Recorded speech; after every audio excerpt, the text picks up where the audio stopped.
سبق آموز واقعہ۔ حضرت بلال گزر رہے تھے۔ ایک بچے کو دیکھا، وہ کھڑا رو رہا تھا۔ دوسرے بچے اخروٹ سے کھیل رہے تھے۔ انہوں نے سمجھا اس کے پاس اخروٹ نہیں، اس لیے رو رہا ہے، میں اس کو لے کر دیتا ہوں۔ انہوں نے کہا بیٹا رو نہیں، میں تجھے اخروٹ لے کر دیتا ہوں، تو بھی کھیل۔ اس بچے نے کہا بلال کیا ہم دنیا میں کھیلنے آئے ہیں؟ ان کو اس بات کی توقع نہیں تھی کہ بچہ ایسا جواب دے گا، تو انہوں نے کہا اچھا پھر کیا کرنے آئے؟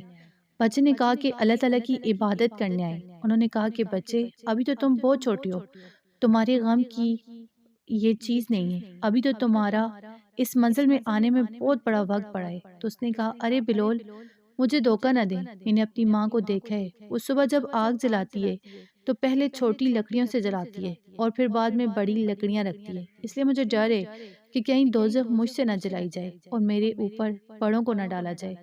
یہ سن کر بلال تو بے ہوش ہو کر گر گئے۔ کسی ماں نے اس بچے کو وقت دیا تھا۔